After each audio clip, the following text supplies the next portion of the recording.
जरा इस आदमी को देखिए, ये बेचारा अपने बढ़ते हुए वजन से बहुत परेशान है। पिछले कई सालों से उसने अपने इस बढ़ते मोटापे को कम करने की कोशिश की, लेकिन उसके ठूस ठूस कर खाना खाने की आदत की वजह से उसका ऐसा एक भी दिन नहीं गया जब उसने वजन नापने वाली मशीन में एक कांटे की भी गिरावट देखी हो। लेकिन एक दिन एक आदमी उसे पतला होने का श्राप देता है, जिसके बाद उसका वजन अपने आप ही कम होने लगता है।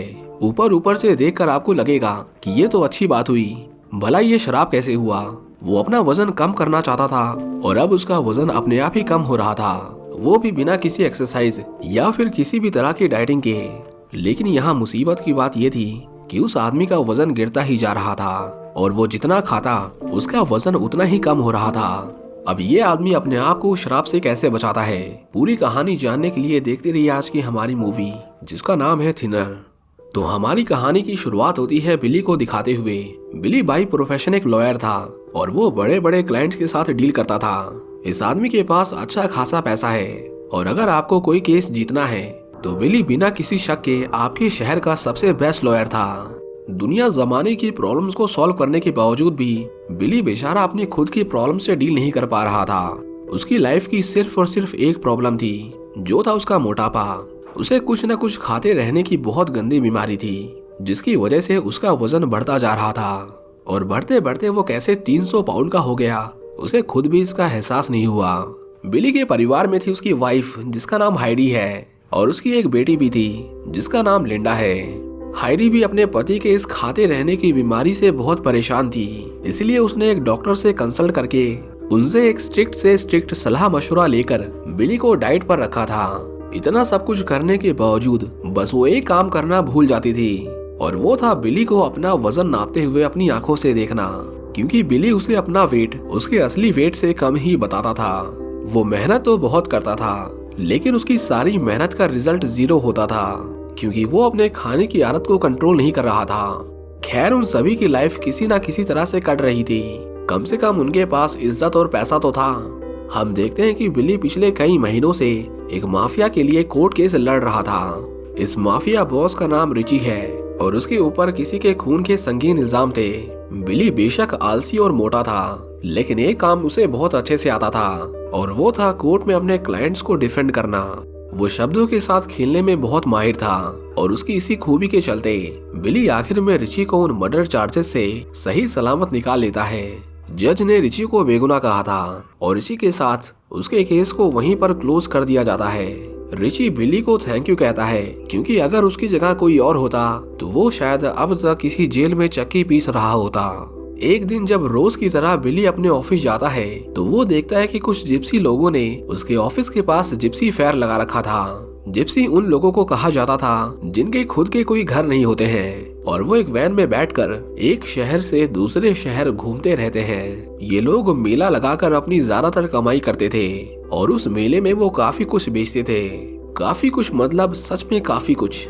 लेकिन इस बार उन्होंने मेला लगाने के लिए जो जगह चुनी थी वो काफी गलत थी, क्योंकि उन्होंने एक कोर्ट के बाहर मेला लगाया था, जिससे वहाँ के जज और कुछ वकीलों को प्रॉब्लम थी। हम देखते हैं कि उनके ऑर्डर पर पुलिस उन लोगों को जबरन वहाँ से हटाने लगती है, जिसकी वजह से जिप्सी कम्युनिटी के लोग नाराज हो जाते हैं। हम यहाँ पर गीना नाम की एक लड़की को देखते हैं। वो काफी सुंदर थी और उसे देखकर काफी सारे वकील अपनी आंखें सेक रहे थे।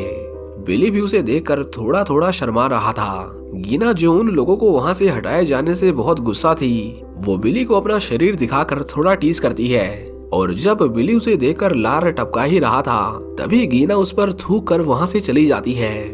आखिर बिली को उससे क्या लेना देना, उसे तो आज रात अपनी वाइफ के साथ रिची की पार्टी में जाना था। हम देखते हैं कि पार्टी में भी बिली अपने खाने की लत के चलते जरूरत से ज्यादा खाने की कोशिश करता है, लेकिन क्योंकि हाइडी उसके साथ थी इसलिए वो उसे खाने से रोक लेती है। वो दोनों जब घर वापस आ रहे थे तो बिली हाइडी को बताता है कि उसे खाने की बहुत क्रेविंग हो रही है। वो कहता है कि पार्टी में तो तुमने मुझे खाने से रोक लिया, लेकिन उसे नहीं लगता कि वो ज्यादा दिन तक ऐसा कर पाएगी, क्योंकि वो 24 घंटे सिर्फ और सिर्फ खाने के बारे में सोचता रहता है। हाइडी उसे कार में सेड्यूस करने लगती है, क्योंकि वो चाहती थी कि बिली खाने के बारे में भूल जाए और सिर्फ उस पर फोकस करे। दूसरी तरफ हम एक बूढ़े आदमी को देखते हैं जो एक मेडिकल स्टोर पर अपनी दवाइयाँ लेने आया था। उसकी बेटी उसे कहती है कि उसे बहुत ठंड लग रही है, मैं बाहर जाकर अपना कोट लेकर आती हूँ। उसकी बेटी जैसे ही बाहर जाती है, हम देखते हैं कि एक मनहूस इत्तेफाक के चलते बिली भी उसी रोड पर कार चला रहा था, और क्योंकि उसका पूरा का पूरा ध्यान सिर्फ और सिर्फ उसकी वाइफ पर था, इसलिए जब उस बूढ़े आदमी की बेटी अचानक से उसकी कार के सामने प्रकट हो जाती है तो बिली समय रहते ब्रेक नहीं लगा पाता। वो औरत बिली की कार के नीचे आकर मारी जाती है और बिली को हिट एंड रन के केस में अरेस्ट कर लिया जाता है। बिली की जल्द ही कोर्ट में पेशी थी, लेकिन वो ये मानने को तैयार ही नहीं था कि उस एक्सीडेंट में उसकी गलती थी। उसका मानना था कि एक्सीडेंट कोई क्राइम नहीं है और उसने किसी का खून नहीं किया। बिली एक शातिर वकील था। जब उसने बड़े बड़े क्रिमिनल्स को कोर्ट में बेगुनाह साबित किया था तो ये तो उसके लिए बहुत छोटी बात थी। हम देखते हैं कि कोर्ट का जज और एक पुलिस ऑफिसर बिली के पक्ष में फैसला सुनाते हैं, क्योंकि उन लोगों के दिल में उस बूढ़ी औरत के लिए कोई दया भावना नहीं थी। और आखिर हो भी कैसे, क्योंकि उस रात वो बूढ़ा आदमी और उसकी बेटी उस मेडिकल स्टोर में चोरी करते हुए पकड़े गए थे। इन सब बातों को ध्यान में रखते हुए जज बिली को बेगुनाह कहता है और इस केस को यहीं डिसमिस कर दिया जाता है। लेकिन हम देखते हैं कि वो बूढ़ा आदमी अपनी बेटी के खूनी को इतनी आसानी से जाता देखकर गुस्से से पागल हो रहा था। बिली जैसे ही कोर्ट के बाहर आता है, वो बूढ़ा आदमी तुरंत उसके पास जाता है। वो बिली के गालों पर अपना हाथ फेरता है और एक शब्द बोलकर वहाँ से चला जाता है। बिली को जरा भी एहसास नहीं था कि वो बूढ़ा आदमी उसे शराब देकर वहाँ से भाग रहा था, जो आने वाले कुछ हफ्तों में उसकी जिंदगी बद से भी बदतर कर देगा। इसके अगले दिन बिली जब हर रोज की तरह अपना वजन नापता है तो वो देखता है कि उसका वजन 40 पाउंड कम हो गया था। वो ये देखकर बहुत हैरान था, क्योंकि उसने अपनी जिंदगी में आज से पहले अपने वजन में इतनी बड़ी गिरावट कभी नहीं देखी थी। खैर, उसे इस बात की इतनी भी ज्यादा हैरानी नहीं होती। उसे लगा कि ये सब उसकी डाइट का कमाल है। वो इतने महीनों से उसे फॉलो कर रहा है, कभी ना कभी तो उसे अपना असर दिखाना ही था। बिली अब पहले से काफी ज्यादा खुश था, क्योंकि उसने जो मांगा था आखिरकार अब उसे मिल रहा था। एक दिन हम देखते हैं कि वो जज, जो बिली का अच्छा दोस्त भी था, वो बिली को अपने शरीर पर एक निशान दिखाता है। ये निशान हाल फिलहाल में ही उसके शरीर पर आया था और उसे लेकर वो जज थोड़ा परेशान था। एक डॉक्टर, जिसका नाम डॉक्टर माइक था, वो उसे कुछ दवाइयाँ देता है और उसे बताता है कि ये बहुत कॉमन स्किन डिजीज है जो जल्द ही ठीक हो जाएगी। लेकिन वो जज किसी और बात को लेकर थोड़ा डरा हुआ लग रहा था। वो बिली से कहता है कि एक बात थी जो मैं तुम्हें बताना भूल गया। वो कहता है कि तुम्हारे हिट एंड रन केस का फैसला सुनाने के बाद उस बुढ़िया का बाप मेरे पास आया था और उसने मुझे छूकर कुछ शब्द बोले थे। बिली को याद आता है कि उस बूढ़े आदमी ने भी उसके साथ भी कुछ ऐसा ही किया था, लेकिन वो दोनों उस पर इतना ध्यान नहीं देते। अगले दिन हम देखते हैं कि बिली का वजन 30 पाउंड और कम हो गया था और इस बार वो भी थोड़ा डर गया था, क्योंकि किसी भी इंसान का शरीर इतनी जल्दी इतना सारा वेट लूज नहीं करता। बिली अब इतना पतला हो गया था कि अब उसे उसके कपड़े फिट नहीं आ रहे थे, इसीलिए उसे अपने लिए नए कपड़े सिलवाने पड़ते हैं। हाइडी, जो हर रोज उसके वेट की सारी जानकारी रखती थी, वो देखती है कि बिली का वजन कम होना रुकने का नाम नहीं ले रहा था। वो उसे तुरंत डॉक्टर के पास चलकर एक हेल्थ चेकअप कराने को कहती है, क्योंकि उसे डर था कि कहीं उसे कैंसर तो नहीं। बिली ये सुनकर गुस्सा हो जाता है, क्योंकि वो हमेशा उसे इनसिक्योर फील कराती थी। जब वो मोटा था तो उसे लगता था कि कहीं उसे हार्ट अटैक ना आ जाए, और जब वो किसी तरह पतला हो रहा है तो उसे लगता है कि अब उसे कैंसर है। वो कभी उससे बहस में नहीं जीत सकता। हाइडी उसे कहती है कि उसके लिए ना सही, लेकिन उसे एक बार अपनी बेटी के लिए हेल्थ चेकअप करवा लेना चाहिए। इसके बाद बिली जब हेल्थ चेकअप के लिए डॉक्टर माइक के पास जाता है तो उसे पता चलता है कि उसका शरीर एकदम ठीक था। उसकी बॉडी में किसी भी चीज की कमी नहीं थी। उसका हार्ट रेट, कोलेस्ट्रॉल, बीपी सब कुछ नॉर्मल था और उसे कैंसर तो बिल्कुल नहीं था। बिली अपने खाने की लत की वजह से वो पूरा दिन खाता रहता था और वो अपने वजन को बढ़ाने के लिए अब पहले से ज्यादा खाने लगा था। हाइडी उसे कहती है कि उसे अपने खाने पर कंट्रोल करना चाहिए, और ये सुनकर बिली और गुस्सा हो जाता है। वो कहता है कि वो हर दिन इतना खाता रहता है, फिर भी उसका वजन हर दिन 20 पाउंड कम हो रहा है। वो कहता है कि मैंने परसों बस एक बार लंच नहीं किया था और उसी दिन उसका 50 पाउंड वजन कम हो गया, और तुम कह रही हो कि मैं खाना बंद कर दूं। बिली उस पर उस दिन के एक्सीडेंट को लेकर गुस्सा था, क्योंकि उस एक्सीडेंट के बाद से ही उसके साथ ये सब हो रहा था। हर बार की तरह इस बार भी बिली अपनी गलती नहीं मानता और हाइडी को कहता है कि अगर उस रात तुम मेरे साथ कार में नहीं होती तो वो बुढ़िया आज भी जिंदा होती। बिली अपने हेल्थ के बारे में जानने के लिए डॉक्टर माइक के पास जाता है और वहां जाकर वो देखता है कि उसके जज दोस्त की वाइफ एक टेबल पर अकेले बैठकर रो रही थी। वो भी डॉक्टर माइक से मिलने आई थी। बिली उससे पूछता है कि वो इतनी उदास क्यों है, क्या जज की तबीयत खराब है? वो कहीं दिखाई नहीं दे रहा। माइक उसे कहता है कि उसकी बहन का एक्सीडेंट हो गया है, इसलिए वो उससे मिलने गया है।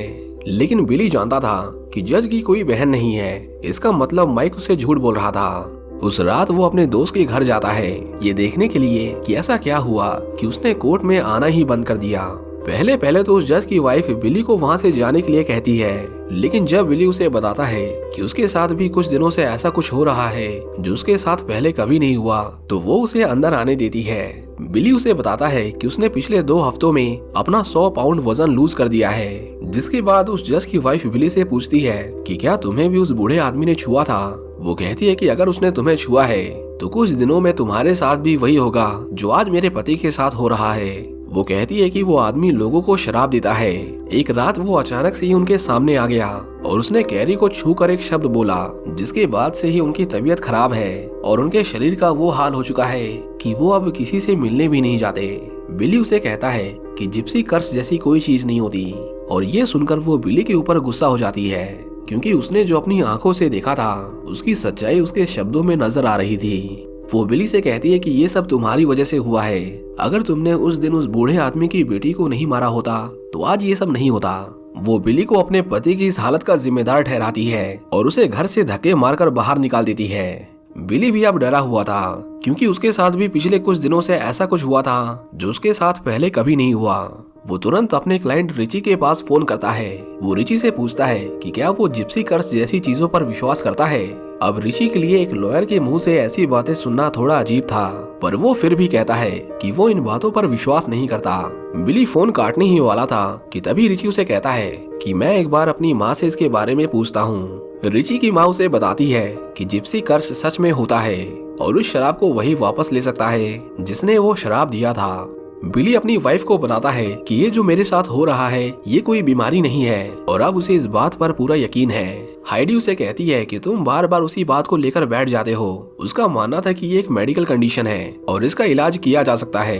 बिली अपनी वाइफ पर बहुत गुस्सा था, क्योंकि वो उसकी सुनने को तैयारी नहीं थी। पर तभी उसे याद आता है कि उसके केस में सिर्फ वो जज ही उसके साथ नहीं मिला हुआ था, बल्कि ऑफिसर डंकन ने भी उसके लिए झूठी गवाही दी थी। उसे अब डर था कि कहीं उस बूढ़े आदमी ने उसके साथ भी वही ना किया हो जो उसने उन दोनों के साथ किया था। डॉक्टर्स बिली को झूठा दिलासा देने की कोशिश कर रहे थे, पर बिली अब समझ गया था कि अब उसे क्या करना है। एक रात वो ऑफिसर डंकन से मिलने जाता है। बिली उसके घर के सामने काफी देर तक खड़े होकर बेल बजाता है, लेकिन उसे अंदर से कोई जवाब नहीं आता। बिली उसे कहता है कि उसे डरने की कोई जरूरत नहीं, उसे पता है कि जज के साथ क्या हुआ है। कुछ देर बाद डंकन उसके लिए गेट खोल देता है और उसे अंदर आने के लिए कहता है। हम देखते हैं कि डंकन का आधा शरीर किसी बलून की तरह फूल गया था। वो बिली से कहता है कि देखो तुम्हारी मदद करने के लिए मुझे क्या इनाम मिला है। मेरी तो इसमें कोई बड़ी गलती भी नहीं थी, लेकिन फिर भी उस बूढ़े आदमी ने मुझे शराब दे दिया। बिली उसे कहता है कि हमने जो कुछ भी किया वो बस एक एक्सीडेंट था और कोई अपने गुनाहों की इतनी बुरी सजा का हकदार नहीं होता। वो कहता है कि मैं उस आदमी को ढूंढ लूंगा और हम उसे समझाएंगे कि वो अपने शराब को वापस ले ले। डंकन ये सुनकर उस पर हंसने लगता है। वो कहता है कि तुम्हें लगता है कि वो ऐसा करेगा? उसने हमें ये शराब दिया ही इसलिए था ताकि हम उसके पास गिड़गिड़ाते हुए जाएं और उससे माफी की भीख मांगे। वो कहता है कि वो बुढ़ा हमें कभी माफ नहीं करेगा और इतना कहकर वो ड्रॉअर से अपनी गन निकालता है। वो कहता है कि मैं चाहता हूँ कि तुम उसे ढूंढो और जब वो तुम्हें मिल जाए तो तुम उसे मार देना। बिली उसे समझाने की कोशिश करता है कि उसे मारना उनकी प्रॉब्लम्स का सलूशन नहीं है, लेकिन डंकन उसे जबरदस्ती वो बंदूक देने लगता है, जिसके बाद बिली को वहाँ से मजबूरन उठकर जाना पड़ता है। बिली जैसे ही थोड़ी दूर जाता है उसे डंकन के घर से गोली चलने की आवाज आती है, जिसका मतलब ये था कि उसने खुदकुशी कर ली थी। बिली दोबारा उसे देखने तक नहीं जाता, क्योंकि उसे जल्द से जल्द उस बूढ़े आदमी को ढूंढना था और वो नहीं चाहता था कि पुलिस को उस पर जरा भी शक हो। बिली जब अपने घर आता है तो वो देखता है कि डॉक्टर माइक उसके घर से बाहर आ रहा था। माइक का देर रात को उसके घर पर इस तरह आना उसके दिमाग में शक पैदा कर देता है कि कहीं उसकी वाइफ और डॉक्टर माइक का एक्स्ट्रा मैरिटल अफेयर तो नहीं चल रहा। वो अब अपनी वाइफ से भी बहुत गुस्सा था और उसके हर एक सवाल का जवाब गुस्से में देने लगा था। अगले दिन हम देखते हैं कि डंकन के घर वालों को उसकी लाश घर में पड़ी हुई मिल जाती है और उसकी हालत बहुत बुरी थी। पूरा पुलिस डिपार्टमेंट उसके लिए इकट्ठा होता है और पूरे सम्मान के साथ डंकन का अंतिम संस्कार किया जाता है। इसी बीच माइक बिली से कहता है कि उसे दोबारा से क्लिनिक जाकर अपनी दवाइयों पर ध्यान देना चाहिए, लेकिन बिली दोबारा उस जगह जाकर अपना टाइम खराब नहीं करना चाहता था। बिली इस बात से बहुत गुस्सा था कि उसकी खुद की वाइफ अपने खुद के पति पर विश्वास करने से ज्यादा उस डॉक्टर की बातों पर ज्यादा विश्वास कर रही थी, ये जानते हुए भी कि उसके साथ जो हो रहा है वो बिल्कुल भी नॉर्मल नहीं था। बिली को पता चलता है कि जिस औरत को उसने मारा था वो उस बूढ़े आदमी की बेटी थी। उसे पहले तो अपनी आंखों पर यकीन नहीं होता कि वो बुढ़ा 106 साल का था, लेकिन उसने जो उसके साथ किया था उसके सामने तो ये बहुत छोटी चीज थी। और उसे ये भी पता चलता है कि कोर्ट के बाहर जो लड़की उसे इशारे कर रही थी वो उस बूढ़े आदमी की ग्रैंड डॉटर थी। बिली का दोस्त उसे कहता है कि ये लोग सीजन खत्म होते ही तुम्हें पास के ही एक शहर में मिल जाएंगे, लेकिन बिली के पास इतना समय नहीं था क्योंकि वो दिन ब दिन पतला होता जा रहा था। इसके बाद जब बिली दोबारा अपने घर आता है तो वो देखता है कि एक बार फिर से माइक की कार उसके घर के बाहर खड़ी थी। वो जब चुपके से अपने घर के अंदर आता है तो वो देखता है कि माइक और उसकी वाइफ आपस में बात कर रहे थे। वो दोनों किसी कोर्ट केस के बारे में बात कर रहे थे। बिली से ये देखा नहीं जाता और वो उनके बीच में बोल पड़ता है। वो समझ गया था कि वो दोनों उसके पीछे किसी तरह की खिचड़ी पका रहे थे, पर वो ना ही उनसे उसके बारे में कोई सवाल करता है और ना ही उनसे लड़ाई करता है। हम देखते हैं कि वो चुपचाप घर छोड़कर चला जाता है और जाने से पहले उसने हाइडी के लिए एक लेटर छोड़ा था। उसने उस लेटर में लिखा था कि वो उस बूढ़े आदमी को ढूंढने जा रहा है, वो जल्द ही वापस लौट आएगा और अगर उसके और माइक के बीच में कुछ चल रहा है तो उसके आने से पहले उन दोनों के बीच में सब कुछ खत्म होना चाहिए। बिली जब अपने दोस्त की बताई हुई लोकेशन पर पहुंचता है तो वो देखता है कि जिप्सी लोग वहां से एक दिन पहले ही जा चुके थे। जिस जगह पर वो लोग रुके थे उस जगह के मालिक से बिली पूछता है कि वो लोग कहाँ गए। वो आदमी बिली को बता तो देता है कि वो लोग किस ओर गए हैं, लेकिन उसके बाद वो बिली से $800 मांगता है। वो बिली की मजबूरी का फायदा उठा रहा था क्योंकि बिली के जाने के बाद हाइडी ने उसके मिसिंग के पोस्टर छपवाए थे और उसका पता देने वाले पर $5000 का इनाम भी रखा था। ऑनर समझ गया था कि ये आदमी अपनी मर्जी से अपना घर छोड़कर आया है और ये नहीं चाहता कि ये पकड़ा जाए, इसीलिए वो बिली की मजबूरी का पूरा फायदा उठाता है। इसके बाद बिली अपनी रात गुजारने के लिए एक होटल में जाता है, लेकिन जब वो कार को पार करके ऊपर जा रहा था तभी वो दीवार पर एक पोस्टर देखता है। वो पोस्टर उन जिप्सी लोगों के मेले का था। बिली बिल्कुल भी इंतजार नहीं करता और वो भागकर उनके पास जाता है। हम देखते हैं कि वो बूढ़ा आदमी और गीना वहाँ पर लोगों को एंटरटेन कर रहे थे। वो बूढ़ा आदमी तो उन लोगों की जिंदगी नर्क बनाकर उन्हें मानो जैसे भूल ही गया था। बिली देखता है कि वो अकेला नहीं था जिसे उस आदमी ने पतला होने का श्राप दिया था। उसके जैसे और भी बहुत सारे लोग थे जो पतले होते होते इतने पतले हो गए कि उन लोगों का शरीर एक डॉल बन गया था और वो जिप्सी लोग उन्हीं डॉल्स को मेले में बेचा करते थे। गीना जब बिली को देखती है तो वो उसे मारने के लिए उसका पीछा करती है। इससे पहले वो उन लोगों के हाथ लगता हम देखते हैं कि एक आदमी बिल्कुल सही समय पर बिली को वहां से भगाकर ले जाता है। ये आदमी कोई और नहीं बल्कि वही जज था और वो भी उस बूढ़े आदमी को ढूंढ रहा था, लेकिन हम देखते हैं कि वो लोग उनका पीछा नहीं छोड़ते। वो बुढ़ा मतलब 106 साल का वो बूढ़ा ट्रक चलाकर उन दोनों का पीछा करता है और वो दोनों उन ट्रक्स के नीचे कुचलकर मारे जाते हैं। लेकिन ये कहानी यहीं पर खत्म नहीं होती क्योंकि हम देखते हैं कि ये सब बिली का एक बुरा सपना था। उसकी जैसे ही नींद खुलती है तो वो बहुत घबराया हुआ था और तभी उसके फोन पर किसी का फोन आता है। बिली को पता चलता है कि उसका दूसरा दोस्त यानी वो जज जो काफी दिनों से उस शराब से जूझ रहा था उसने आखिर में तंग आकर सुसाइड कर लिया।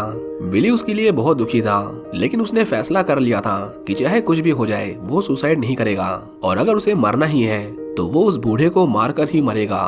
बिली पूरे शहर में उस बूढ़े आदमी की तलाश करता हुआ एक बार में आता है। खुशकिस्मती से उसे वहाँ पर एक आदमी मिल जाता है जो उन लोगों के बारे में थोड़ा बहुत जानता था। वो बिली को बताता है कि उसे एग्जैक्टली नहीं पता कि वो लोग कहाँ गए होंगे, लेकिन वो जहाँ भी जाते हैं हमेशा कुछ न कुछ बजाते हुए जाते हैं। वो उसे एक एड्रेस देता है जहाँ पर उसने उन लोगों को आखिरी बार देखा था। बिली जब उस जगह पर जाता है तो वो देखता है कि उन जिप्सी लोगों की पूरी टोली वहीं पर बैठकर अपनी रात काट रहे थे। बिली जब उन लोगों के पास जाता है तो सभी लोग उसे देखकर खड़े हो जाते हैं। सभी उसके बारे में जानते थे क्योंकि बिली ने उनकी फैमिली में किसी करीबी की जान ली थी।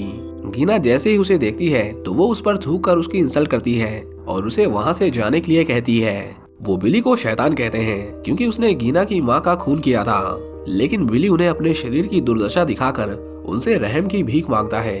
वो कहता है कि ये सब करने से उसकी माँ वापस नहीं आने वाली। उस दिन जो कुछ भी हुआ वो बस एक एक्सीडेंट था। वो बूढ़ा आदमी बिली को कहता है कि वो तुम्हारी गलती थी कि तुमने मेरी बेटी को सड़क से गुजरते हुए नहीं देखा, और वो दोनों तुम्हारे दोस्त, उन्होंने पूरी कोशिश की कि तुम्हें जेल ना जाना पड़े। उन्होंने तुम्हें सुरक्षित रखना चाहा, ये जानते हुए भी कि तुमने गलत किया था। बिली कहता है कि वो दोनों मर चुके हैं, और क्या तुम्हें लगता है कि उनके मरने से तुम्हारी बेटी वापस आ जाएगी? वो कहता है कि तुमने मेरे साथ जो कुछ भी किया वो गलत है, वो ये डिजर्व नहीं करता। पर वो बूढ़ा आदमी बिली को समझाता है कि इंसाफ सही या गलत नहीं देखता, इंसाफ इंसाफ होता है, और तुम्हारे दोस्तों के साथ जो हुआ और तुम्हारे साथ जो होगा वो भी इंसाफ है, इंसाफ जो तुम्हारा कानून नहीं कर पाया। बिली उसे कहता है कि तुम्हें जस्टिस के बारे में उतना ही पता है जितना मुझे टरबाइन इंजन्स के बारे में। मतलब वो कहना चाहता था कि वो अपनी पावर्स का गलत इस्तेमाल कर रहा है, लेकिन वो बूढ़ा आदमी बिली से कहता है कि वो अपने शराब को वापस नहीं लेने वाला। वो उन्हीं शब्दों के साथ मर जाएगा, लेकिन कभी उसे आजाद नहीं करेगा। हम देखते हैं कि बिली उसके पैरों पर गिर जाता है और उससे माफी की भीख मांगने लगता है, लेकिन वो बूढ़ा आदमी उसे कहता है कि यहाँ से चले जाओ, नहीं तो इस बार वो उसे ऐसा शराब देगा कि तुम्हें पहले वाला शराब उसके मुकाबले एक वरदान लगने लगेगा। बिली उस पर बहुत ज्यादा गुस्सा था। वो कहता है कि तुम जानते नहीं हो कि मैं क्या कर सकता हूँ। बिली उसे और उसके परिवार को शराब देता है और कहता है कि एक दिन तुम लोग मुझसे भी बेकार मौत मरोगे। लेकिन सभी जिप्सी लोग उसकी बातों को सुनकर हंसने लगते हैं, क्योंकि बिली एक आम इंसान था और उसके शब्दों की कोई वैल्यू नहीं थी। उनके बार बार समझाने पर भी बिली वहाँ से जाने को तैयार नहीं था, इसीलिए गीना एक स्लिंग शॉट से उस पर हमला करती है। बिली का शरीर इतना कमजोर हो गया था कि वो उसके हमले को झेल नहीं पाता और उसके हाथ में एक बड़ा सा छेद हो जाता है। बिली वहाँ से भाग तो जाता है, लेकिन उसके हाथ से खून रुकने का नाम ही नहीं ले रहा था। बिली मदद के लिए रिची को फोन करता है, क्योंकि एक वही था जो उसकी सुन रहा था। रिची को जब पता चलता है कि उसे चोट लगी है, तो वो तुरंत उसकी मदद के लिए उसके पास एक डॉक्टर भेजता है। बिली ने किसी तरह अपने हाथ पर कपड़ा लगाकर अपने खून को बहने से रोक तो लिया था, लेकिन उसे तुरंत इमरजेंसी मेडिकल केयर की जरूरत थी। रिची का भेजा हुआ डॉक्टर जब बिली की हालत देखता है, तो वो भी उसे तुरंत ही एडमिट होने की सलाह देता है। डॉक्टर को उसे अपनी खुद की मेडिसिन तक देनी पड़ती है, क्योंकि अगर उसका खून ऐसे ही बहता रहता तो उसे कार्डियक अरेस्ट भी आ सकता था। हम देखते हैं कि अगले दिन रिची खुद उससे मिलने आता है, और जब वो बिली की हालत देखता है तो उसे अपनी आंखों पर यकीन नहीं होता। वो कहता है कि अगर तुम्हारी ये हालत थी तो तुम्हें मुझे बहुत पहले ही बुला लेना चाहिए था। रिची बिली को बताता है कि सिर्फ यही चीज नहीं है जो तुम्हारे साथ बुरी हो रही है। वो उसे बताता है कि तुम्हारे गायब होने के बाद से ही डॉक्टर माइक और तुम्हारी पत्नी तुम्हें पागल प्रूफ करने की अपनी पूरी कोशिश कर रहे हैं, ताकि वो तुमसे कानूनी तौर पर पीछा छुड़ा सकें। बिली अब समझ गया था कि माइक उसे बार बार क्लिनिक भेजने पर इतना जोर क्यों डाल रहा था, और हाइडी क्यों उसकी बातों पर विश्वास नहीं कर रही थी। उसका शक अब यकीन में बदल गया था, और वो फैसला करता है कि अगर वो बच गया तो वो हाइडी को उसके किए की सजा देगा। इसके बाद वो दोनों रात होते ही उन जिप्सी लोगों के ठिकाने पर जाते हैं। रिची जानना चाहता था कि ये लोग कब और कहां जाते हैं, ताकि वो सही मौके की तलाश करके उन पर हमला कर सके। बिली उसे कहता है कि हम किसी को चोट नहीं पहुंचाने वाले, हमें बस उस बुढ़े को समझाना है कि वो अपना कर्ज उस पर से वापस ले ले। वह रिची उसे कहता है कि अगर उसने उससे ये सवाल दोबारा पूछा तो वो शायद उसकी मदद ना कर सके, क्योंकि रिची एक गैंगस्टर था और उसका काम ही था लोगों को नुकसान पहुंचाना। हम देखते हैं कि रिची एक लड़की को उन लोगों पर नजर रखने के लिए कुछ पैसे देता है, जिसके बाद वो कुछ दिन इंतजार करते हैं। बिली की हालत अब और खराब हो चुकी थी, और अब वो सिर्फ और सिर्फ रिची के भरोसे था। एक दिन उन्हें उस लड़के का फोन आता है और वो रिची को अंदर की सारी जानकारी देता है, लेकिन उसे ये नहीं पता था कि गीना ने उसे देख लिया था। उस लड़के के फोन काटने के बाद वो लोग उसे पकड़ लेते हैं और उसे उस बूढ़े आदमी के पास लेकर जाते हैं। रिची जब अपने हथियार तैयार कर रहा था, तभी बाहर बिली एक अनजान कार को देखता है। वो दोनों जब उस कार के अंदर झांकते हैं तो उन्हें उसके अंदर उस लड़के की लाश मिलती है, जिसे रिची ने उन लोगों की जासूसी करने के लिए पैसे दिए थे। रिची अब गुस्से से आग बबूला हो गया था, क्योंकि उन लोगों ने उसके आदमी को मारा था। बिली उसे कहता है कि अब हमें उसे छोड़ देना चाहिए, कहीं वो लोग तुम्हारा भी वही हाल ना करें जो उन्होंने मेरा और मेरे दोस्तों का किया है। लेकिन रिची किसी से डरने वालों में से नहीं था। हम देखते हैं कि वो देर रात को उनके पास जाता है और उन लोगों पर अंधाधुंध गोलियां चलाने लगता है। इस गोलीबारी में गीना के पति की मौत हो जाती है और उसकी लाश के पास उन्हें एक लेटर मिलता है, जिस पर रिची ने लिखा था कि वो उसके दोस्त से उस शराब को हटा दे, नहीं तो वो उन्हें ऐसे ही मारता रहेगा। अगले दिन उस जगह पर फर्दर इन्वेस्टिगेशन के लिए पुलिस आती है, लेकिन उनमें से किसी को भी नहीं पता था कि उन पुलिस वालों के बीच में रिची भी घुसपैठिया बनकर छुपा हुआ था। रिची गीना को बिली की पुरानी फोटो दिखाकर कहता है कि हमें कल रात को हुए इस हमले को लेकर इस आदमी के ऊपर शक है। वो कहता है कि ये आदमी फिलहाल हमारी कस्टडी में है, लेकिन उसकी पहचान के लिए हमें आप में से किसी की जरूरत है। गीना पहचान के लिए रिची के साथ जाती है, लेकिन रिची उसे झूठ बोलकर अपने साथ एक सुनसान घर में लेकर जाता है जहाँ पर उसके अलावा और कोई नहीं था। रिची उसे भी मारने वाला था, लेकिन बिली उसे ऐसा करने से मना करता है। रिची गीना से कहता है कि वो उस बुढ़े को उस शराब को वापस लेने के लिए बोले, नहीं तो अगला नंबर उसका होगा। वो कहता है कि तुम उसे बता देना कि बिली उसे आज शाम लाइट हाउस के पास मिलेगा। और इतना कहकर वो गीना के सिर पर एक एसिड की खुली बोतल रखकर वहाँ से भाग जाता है। गीना बड़े ध्यान से उस एसिड की बोतल को अपने सिर से हटाती है, लेकिन उसके आने से पहले वो दोनों वहाँ से भाग चुके थे। शाम होते ही रिची बिली को लाइट हाउस के पास जाकर बैठने को कहता है। वो कहता है कि तुम डरो मत, वो बुढ़ा इस बार जरूर आएगा। जिसके बाद बिली एक बेंच पर बैठकर उसका इंतजार करने लगता है। कुछ देर बाद वहाँ पर वो बूढ़ा आदमी सच में आ जाता है। वो बिली की आंखें खोलता है और उसे होश में आने के लिए कहता है। बिली की हालत बहुत खराब हो गई थी, इतनी खराब कि वो कुछ ही घंटों में मर जाता। वो बूढ़ा आदमी उसे कहता है कि तुमने जो मेरी बेटी के साथ किया वो बहुत गलत था। जरा सोचो, अगर वही उसकी बेटी के साथ हुआ होता तो वो क्या करता। बिली उसे कहता है कि वो दोनों में से किसी का बुरा नहीं चाहता, उसे अपनी गलती का एहसास है, लेकिन वो इस तरह मरना नहीं चाहता। वो बूढ़ा आदमी बिली के लिए एक पाई लाया था। वो बिली के हाथ को काट कर उसके खून को उस पाई में मिला देता है और कहता है कि तुम फिर से पहले जैसे हो जाओगे और ये सब इतना जल्दी होगा कि तुम्हें इसका एहसास भी नहीं होगा। लेकिन तुम्हें जितनी जल्दी हो सके इस पाई को किसी और को खिलाना होगा, तभी तुम इस शराब को अपने ऊपर से पूरी तरह से हटा सकते हो। लेकिन वो बिली को ये भी बताता है कि जो कोई भी उस पाई को खाएगा उसकी बहुत दर्दनाक मौत होगी। जाते जाते वो बिली को एक सुझाव देता है। वो कहता है कि तुम इस पाई को क्यों नहीं खा लेते, तुम पतले होकर मरोगे, लेकिन वो मौत इतनी दर्दनाक नहीं होगी। बिली उसे कहता है कि तुम्हारा मुझ पर एहसान यहीं पर खत्म हुआ, अब मैं दोबारा तुम्हारी शक्ल कभी नहीं देखना चाहता। और इतना कहकर वो वहाँ से चला जाता है। हम देखते हैं कि बिली का वजन फिर से बढ़ने लगा था और वो धीरे धीरे ठीक होने लगता है। बिली अपनी बेटी को फोन करता है और उसे बताता है कि आज वो वापस लौट रहा है, लेकिन वो इसके बारे में अपनी माँ को ना बताए। वो उन्हें सरप्राइज देना चाहता है। बिली अपनी इस हालत का जिम्मेदार हाइडी को मानता था, इसलिए उसने फैसला कर लिया था कि वो इस पाई को हाइडी को खिलाकर उसे मार देगा। इसके बाद वो देर रात को अपने घर आता है। जब हाइडी उसे देखती है तो वो बहुत खुश होती है, लेकिन सिर्फ बिली ही जानता था कि वो कितनी बड़ी चीटर है। बिली उसे कहता है कि वो वापस लौट आया है और अब वो कहीं नहीं जाएगा। वो कहता है कि वो उसके लिए एक पाई लेकर आया है, तुम जाकर उसे खा लो। अगली सुबह जब बिली अपनी नींद से उठता है तो वो बस अपनी वाइफ को देखना चाहता था। वो जैसे ही हाइडी के चेहरे से चादर उठाता है, हम देखते हैं कि उस पाई को खाने की वजह से हाइडी की बहुत भयानक मौत हुई थी। बिली बहुत खुश था कि उसने जैसे को तैसा दिया और अब वो अपनी जिंदगी आराम से जी सकता है। लेकिन जब वो नीचे आता है तो वो देखता है कि सिंक के अंदर 2 जूठी प्लेट्स रखी हुई थी। वो समझ जाता है कि उसकी बेटी ने भी उस पाई को खा लिया है और वो भी अपनी माँ की तरह मारी जाएगी। बिली को बहुत पछतावा होता है कि उसने ये क्या कर दिया। अपनी खुद की बेटी को मारकर वो अपनी बाकी की जिंदगी चैन से नहीं जी सकता था, इसलिए वो फैसला करता है कि वो खुद भी उस पाई को खाकर सुसाइड कर लेगा। इतने दिनों से उसने जीने की इतनी जिद्दोजहद की, पर आखिर में उसने मरने का फैसला किया। बिली जैसे ही उस पाई को खाने वाला था, हम देखते हैं कि उसे दरवाजे पर किसी के खटखटाने की आवाज आती है। बिली जब दरवाजा खोलता है तो गेट पर माइक था जो उसकी वाइफ से मिलने आया था। माइक बिली को अपने अचानक से आने का कारण ठीक से नहीं बता पाता, जो बिली का शक और गहरा कर देता है। बिली अब उसे भी मारना चाहता था, इसलिए वो उसे पाई खाने के लिए इनवाइट करता है। वो अपने चेहरे पर एक शैतानी स्माइल लिए हुए दरवाजा बंद करता है और इसी के साथ ये मूवी यहीं पर खत्म हो जाती है। उम्मीद करता हूँ कि आपको ये मूवी पसंद आई होगी। अगर आपके पास किसी को कर्ज करने की पावर्स होती तो आप किसे शराब देते, और क्या आपको लगता है कि बिली ने जो किया वो सही था? अकॉर्डिंग टू मी वो अपने ईगो को साइड में रखकर इस पॉइंट पर और भी अच्छा फैसला ले सकता था। आफ्टर ऑल किसी को मारना कोई सोल्यूशन नहीं होता। कमेंट डाउन बिलो कि आप क्या करते। I would be very glad to know your opinion on this topic.